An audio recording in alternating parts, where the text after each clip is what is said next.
This wasn't a birthday dinner, it was an intervention, my son said. And just like that, everything I thought I knew about my family shifted out of place. I remember standing in the doorway of that private dining room, still holding my purse, expecting balloons or maybe a cake with too many candles, something light, something warm. But instead there were 8 chairs arranged in a perfect circle, and every single one of them was already filled. All eyes on me, quiet, waiting, assessing, and no. One smiled. Daniel didn't even stand up to hug me. He just gestured to the empty chair in the center, like I was late to a meeting I never agreed to attend, and Sophia sat beside him, poised, composed, her hands folded neatly over a thick leather folder resting on her lap, the kind of folder that didn't belong at a birthday dinner. I took a step forward anyway, because at 67 you learn to walk into uncomfortable rooms with your head up, even when your instincts tell you something is wrong, and I sat down slowly, placing my purse on the floor beside me. Noticing how no one reached for a glass, no one said happy birthday, no one even mentioned the word celebration. Instead, Daniel cleared his throat, that same rehearsed sound he used when he was about to present something important, and said, "Mom, we planned this because we're worried about you." And I remember blinking, just once, letting that sentence settle into the quiet space between us, because worried didn't sound like love in that moment. It sounded like judgment. Sophia leaned forward slightly, sliding that folder onto the table in front of me, her movements smooth, deliberate, practiced, and when she opened it, I saw pages, neatly printed documents, highlighted sections, numbers circled in red ink, the kind of preparation you don't throw together overnight, the kind that takes time, intention, planning. "We've noticed some concerning patterns," she said, her voice soft but firm, as if she were doing me a favor, as if this was kindness wrapped in control, and I felt something cold settle in my chest, not panic, not anger, just clarity beginning to form at the edges. I looked around the circle again, at familiar faces suddenly distant, at people who had watched me cook their holiday meals, who had sat at my table for decades, and now they sat there like witnesses to a case I didn't know I was part of. Daniel started listing things then. Expenses, withdrawals, decisions, each word chosen carefully, each sentence building a narrative that painted me as someone careless, someone unstable, someone in need of guidance, and I let him speak, because interrupting would have meant playing the role they had already written for me. Instead, I listened, really listened, not just to the words, but to the gaps between them, to what wasn't being said, and when he mentioned money that had supposedly been sent to me, monthly support, transfers, arrangements, I felt that clarity sharpen into something undeniable, because I had never received a single dollar of what he was describing. I didn't react, not immediately. I just tilted my head slightly and looked at the documents more closely, noticing the small details, the names, the account numbers, the signatures, and there it was, subtle but unmistakable, a name. That wasn't mine appearing where mine should have been. Over and over again, like a quiet fingerprint left on every page. I leaned back in my chair then, folded my hands in my lap, and for the first time that evening, I allowed myself a small, controlled smile, because in that moment, I realized something they clearly hadn't considered. They thought they were confronting a problem, but they had just handed me the proof of who created it. I did not reach for the folder right away, because I needed a moment to steady the quiet storm building inside me, and instead I let my eyes move slowly across the room, taking in every detail the way I used to when something felt off, but I could not yet explain why. The soft hum of the air conditioner, the untouched glasses of water sweating onto the table, the way Daniel kept glancing at Sophia before continuing as if he needed silent permission to speak, and it struck me then how familiar that pattern felt, how many small decisions over the past few years had quietly shifted away from him and into her hands without me ever questioning it. After my husband passed 3 years ago, the house had grown too quiet, too large for one person, and I had told myself that the distance between me and my son was simply life moving forward, that his busy schedule, his growing business, his new responsibilities as a husband were all normal, all expected, and I never wanted to be the kind of mother who demanded attention. So I adapted, I downsized my spending, I learned to stretch every dollar. I made do with what I had because pride, even at my age, still mattered. I remember standing in my small kitchen on cold mornings wearing the same worn sweater, carefully measuring out coffee so it would last until the end of the week, telling myself that it was temporary, that Daniel would visit soon, that things would feel normal again, and yet those visits became shorter, more structured, always accompanied by Sophia, always ending with some subtle suggestion about how I should manage my life better, how I should consider simplifying things, words that sounded helpful but carried a weight I could not quite define at the time. Now, sitting in that circle, listening to him list expenses I supposedly mishandled, I realized how carefully that narrative had been built, how each small conversation had been a step toward this moment, and when he mentioned the monthly support payments again, the ones he said he had been sending for nearly 2 years, I felt something inside me settle into a quiet certainty because I knew exactly what my bank statements looked like. I knew every deposit, every withdrawal, every bill paid down to the cent, and there had never been anything extra, never been the kind of money he was describing. I leaned forward slightly then, finally placing my fingers on the edge of the folder, not opening it yet, just feeling the texture of the leather under my hand as if grounding myself in something tangible, and I asked him one simple question, my voice calm, steady, the way it had always been when I needed to be heard. Daniel, when exactly did you start sending that money? And he answered without hesitation, giving me dates, specific months, amounts that sounded rehearsed, precise, and as he spoke I nodded slowly.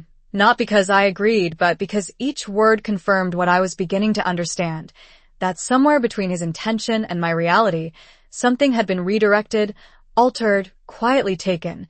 Sophia shifted in her seat then, just slightly, but enough for me to notice, her posture tightening, her fingers pressing together just a bit too firmly, and in that small movement, I saw the first crack in the composed image she had maintained all evening, and that was when I knew for certain that this was never about concern for me.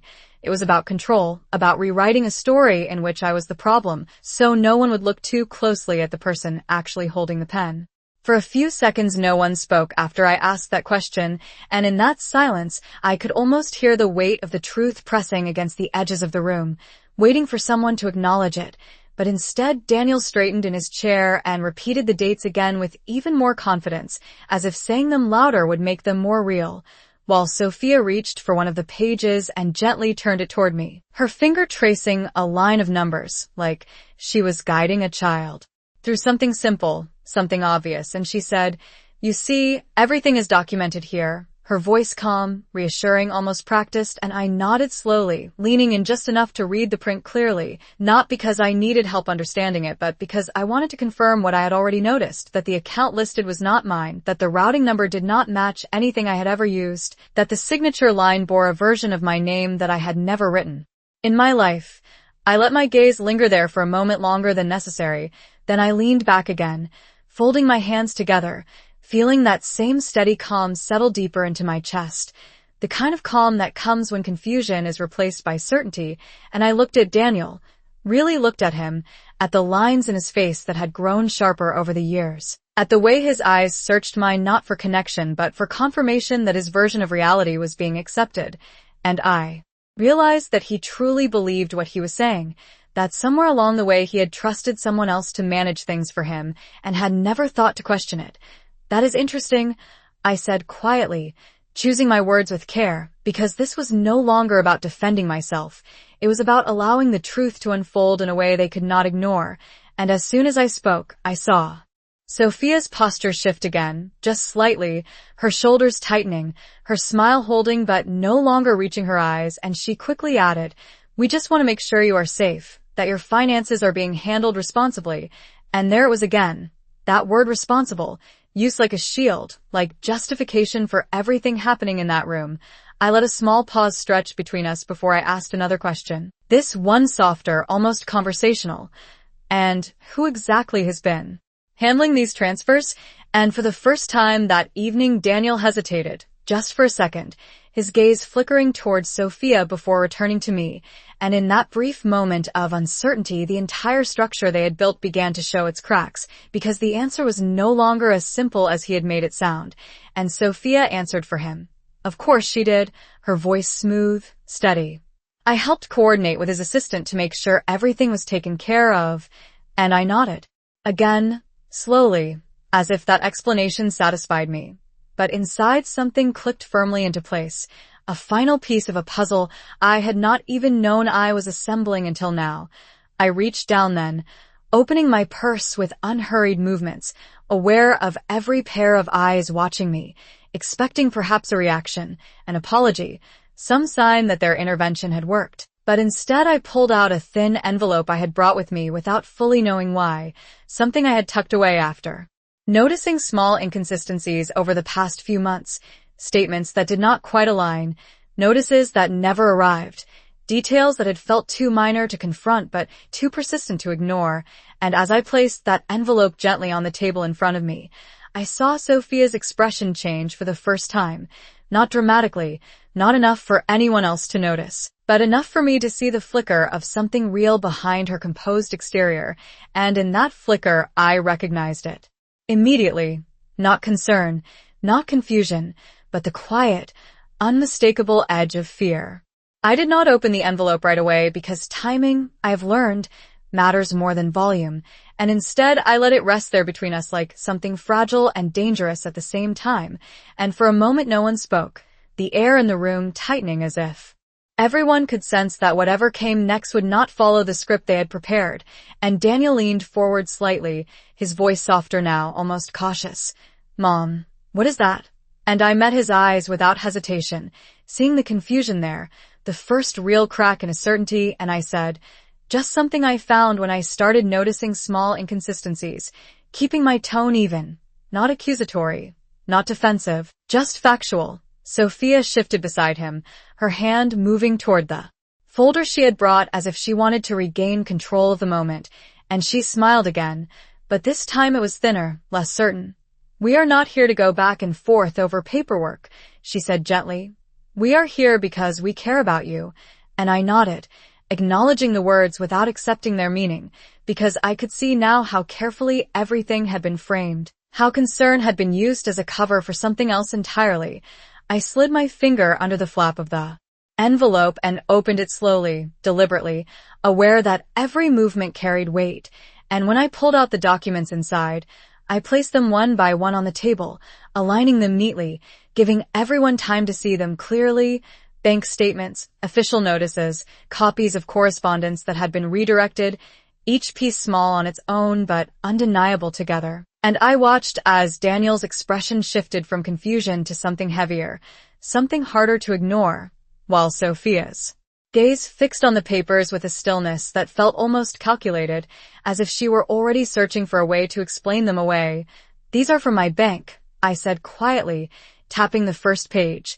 "Every deposit, every withdrawal, every account linked to my name over the past 2 years," and I let that sentence settle before continuing. "There are no monthly transfers here, Daniel, not a single one." And the room seemed to hold its breath, the kind of silence that does not come from politeness, but from realization beginning to take shape. Daniel frowned, leaning closer to examine the pages, his brows pulling together as he compared what he saw in front of him with what he believed to be true, and for the first time, he did not look to Sophia for confirmation. He looked at the documents themselves, and that shift, subtle as it was, changed everything. Sophia spoke then, quickly, her voice still composed but edged with something sharper. "There must be some kind of delay or clerical error," she said, reaching for one of the papers, but I placed my hand gently over it, not forceful, just enough to stop her, and I shook my head once slowly. "I thought so too at first," I replied, until I noticed something else, and I turned another page toward them, one that showed an account number highlighted in a way I had done myself the night before, comparing it to the documents she had presented earlier. "This account," I said, my finger resting lightly on the line, "is where the transfers were sent, according to your records," and then I lifted my gaze to meet hers directly, holding it there just long enough to make sure she understood that I was no longer guessing, no longer uncertain, but it has never belonged to me. And in that moment, the careful balance she had maintained all evening faltered, not completely, not enough for anyone else to fully grasp it yet, but enough for me to see the truth reflected clearly for the first time, and I knew then that whatever happened next would not be controlled by her narrative anymore. The silence that followed my words did not feel empty anymore.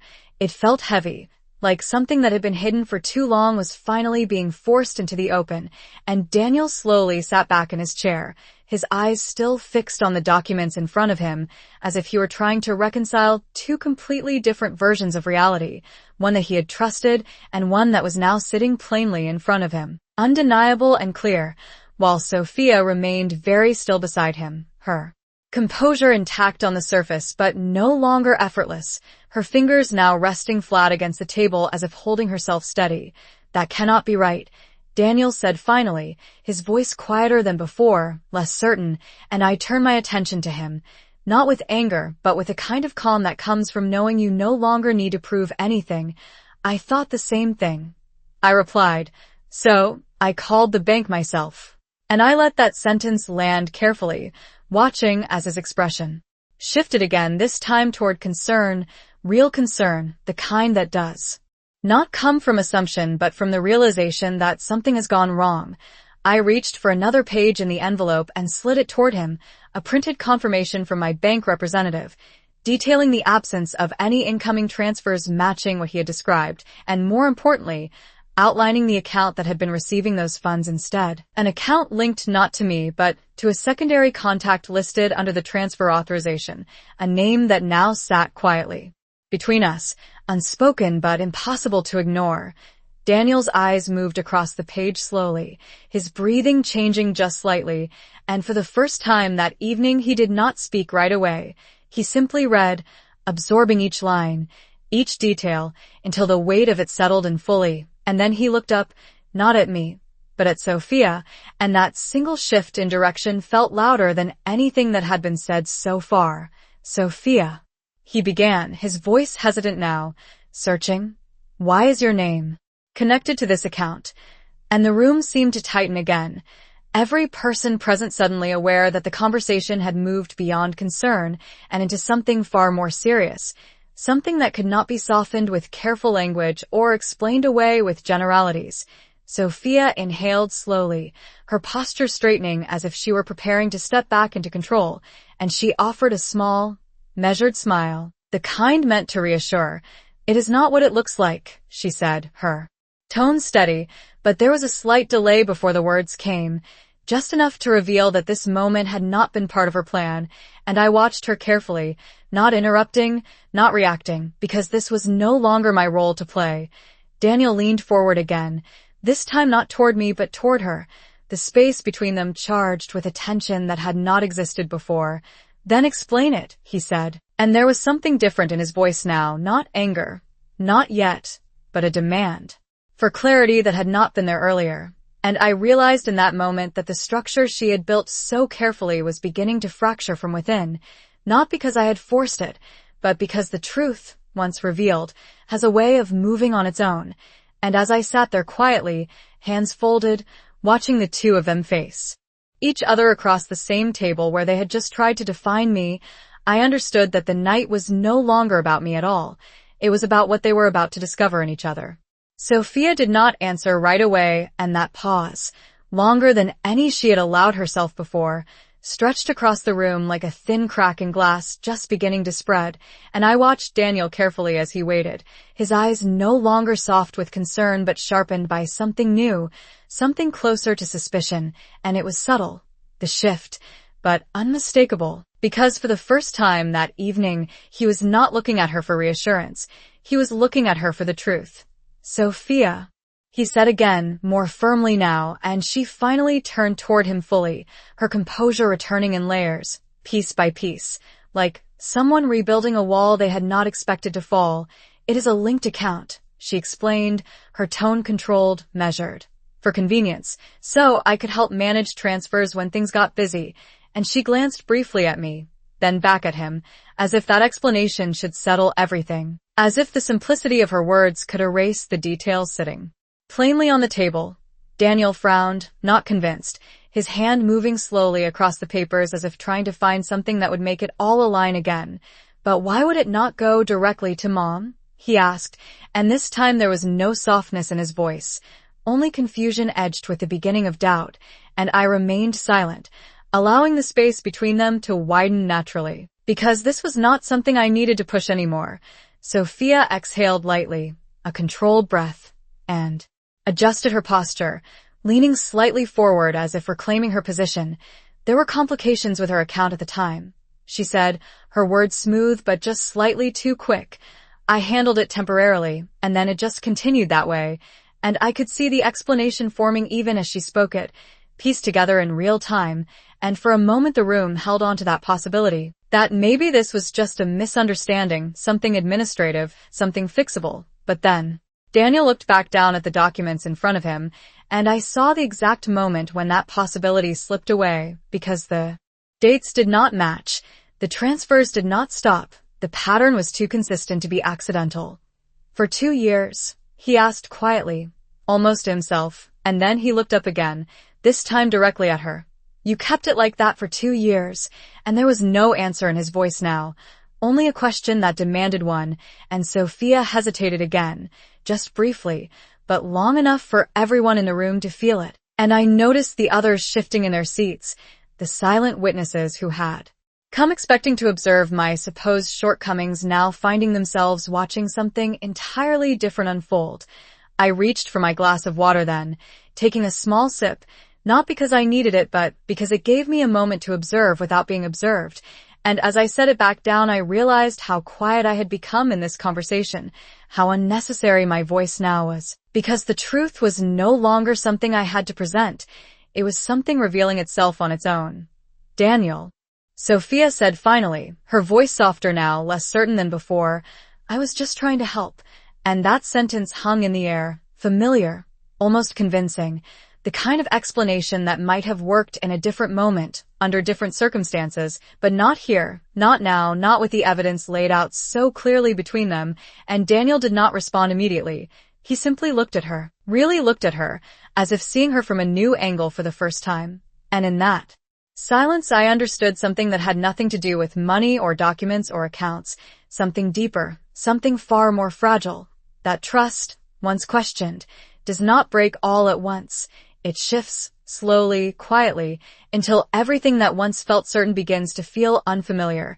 And as I sat there watching the two of them navigate that shift, I knew that whatever came next would not be decided by me. It would be decided by what they were willing or unwilling to admit to each other.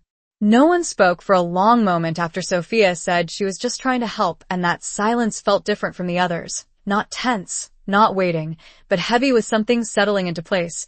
Something that could not be undone once seen clearly, and Daniel leaned back slowly, his eyes still fixed on her but no longer searching for reassurance, instead searching for consistency, for something that would make her explanation align with everything laid out in front of him.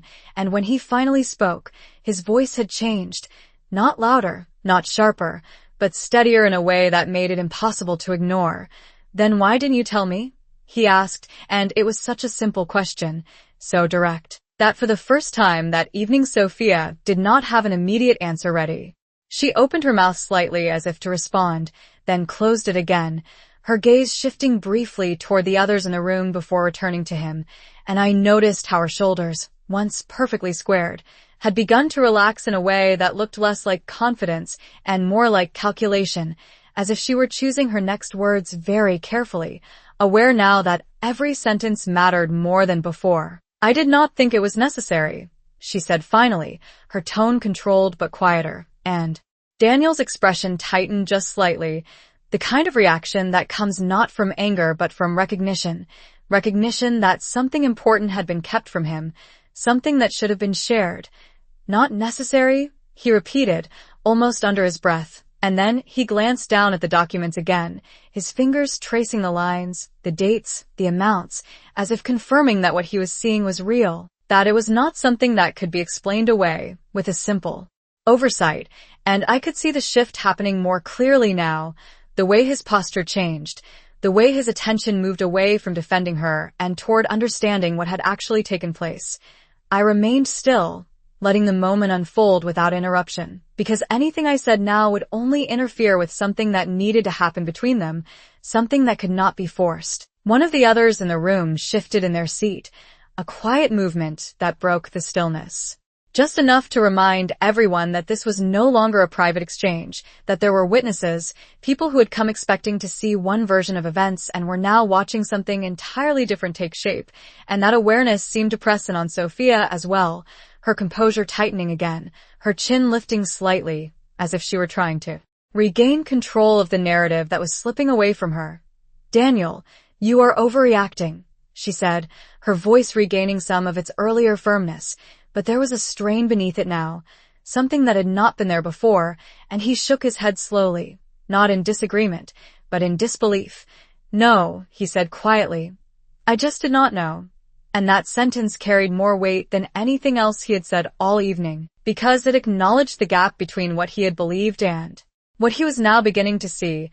I watched him then, really watched him, as he looked from the documents to Sophia and back again, and in that movement I saw something shift completely, not dramatically, not all at once, but enough to change the direction of everything that would follow, because once a person starts asking the right questions, the answers, no matter how carefully hidden, have a way of finding their way to the surface. And as the room settled into that new, quieter tension, I understood that the night was no longer about defending myself or proving anything. It was about watching the truth move through the space we had all been sitting in, quietly, steadily, until there was no place left for it to hide. The room did not return to what it had been before, because once doubt enters a space like that, it does not leave quietly.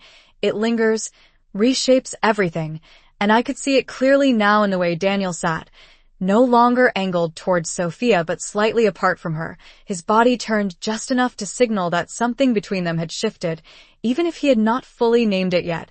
I let my gaze move across the table once more, not searching for reactions but observing them, the small, almost invisible changes that reveal more than words ever could. And then I reached back into my purse again, not hurried, not dramatic, just steady, and this time when I pulled something out, I did not hesitate to place it directly in front of Daniel. It was a printed email, one I had received only 2 days earlier after asking my bank to investigate further, and I watched as his eyes moved across the page, slower than before, more carefully, as if he understood now that every detail mattered. "This is from the bank's fraud department," I said quietly, my voice even. "They traced the account receiving those transfers," and I let the sentence pause there, giving him time to reach the line that mattered most, the one that listed the account holder's full legal name, not abbreviated, not partial, but complete and unmistakable. His breath caught just slightly when he saw it, not enough for anyone else to notice, but enough for me to recognize the moment everything became undeniable for him, and he did not look at me this time. He did not ask a question. He simply turned the page towards Sophia, slowly, deliberately, as if placing the truth directly in front of her and waiting to see what she would do with it. Sophia's eyes flicked down to the document, and for the first time that evening she did not immediately try to speak, her composure holding for a fraction of a second before something underneath it faltered, and I saw it clearly now. Not just the strain, but the realization that the narrative she had constructed was no longer strong enough to contain what had been revealed. "Is this accurate?" Daniel asked, his voice low, controlled, but no longer uncertain, and that question, simple as it was, carried the weight of everything that had happened in that room, because it was no longer about assumptions or explanations. It was about truth. Sophia inhaled slowly, her gaze lifting from the paper to meet his, and for a brief moment, I thought she might try to redirect again, to soften, to explain it away as she had done before, but something in his expression stopped her, something that made it clear that this was not a moment that could be managed or guided, and the silence stretched again. But this time it felt final, like the space just before something breaks completely. I remained still, my hands resting lightly on the table, feeling neither triumph nor anger, just a quiet sense of clarity, because this was never about winning. It was about being seen accurately, about having the truth stand on its own without needing to be defended. And as I watched Daniel sit there, the document in front of him, the reality of what had happened settling in piece by piece, I understood that whatever came next would not erase what had already been revealed, and that no matter how This night ended. The relationships in that room had already begun to change in ways that could not be undone. No one moved after that question was asked, and in that stillness, I could feel something final settling into place. Not loudly, not dramatically, but with a quiet certainty that did not need to announce itself, and Sophia's eyes remained on the document for a moment longer before she finally looked up at Daniel, her expression no longer composed in the way it had been at the beginning of the evening but steadied in a different way, as if she had reached the point where holding everything together was no longer possible.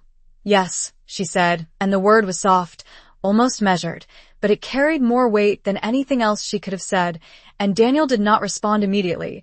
He simply stared at her, absorbing it, letting it move through him in real time, and I watched as his shoulders lowered slightly, not in relief but in recognition. The kind that comes when something you trusted shifts into something unfamiliar. The others in the room sat quietly, no one interrupting, no one stepping in, because there was nothing left to guide or manage, only the truth standing between them, clear and unprotected. "How much?" Daniel asked after a long pause, his voice steady but distant now, and Sophia hesitated only briefly before answering, giving a number that hung in the air, not exaggerated, not minimized, just exact, and I saw the impact of it register on him slowly, not as shock but as understanding, the kind that unfolds piece by piece, connecting past moments, conversations, decisions that had once seemed small but now carried new meaning. I did not look away. Not because I wanted to witness his reaction, but because I believed he deserved to be seen clearly in that moment, the same way I had been expected to sit and be seen earlier, and as he leaned back in his chair again, placing his hands flat on the table, I noticed how the distance between him and Sophia had grown, not physically, but in something less visible, something that could not be measured or easily repaired. "You should have told me," he said quietly, not accusing, not raising his voice, just stating something that now felt undeniable, and Sophia did not argue, did not attempt to explain further, because there was nothing left to frame or soften, only what had already been revealed. I gathered my papers then, one by one, the same way I had placed them down earlier, careful, deliberate, not rushed, and when I stood up, no one stopped me, no one asked me to stay, because the purpose of the evening had already shifted beyond anything they had planned. I picked up my purse and paused for a brief moment, looking at Daniel, not with disappointment, not with anger, but with a quiet understanding that we would both need time to process what had happened. And then I turned toward the door, walking out of the room the same way I had entered, steady, composed, but no longer uncertain. Behind me, the silence did not follow, because I could hear it break almost immediately, voices low, questions beginning, the sound of something unraveling that could not be put back the way it was before, and as I stepped into the hallway, I realized that the evening had not ended with a single confrontation or a single truth. It had ended with something far more lasting, the quiet collapse of trust across more than one relationship, not all at once, but enough to change everything that came after.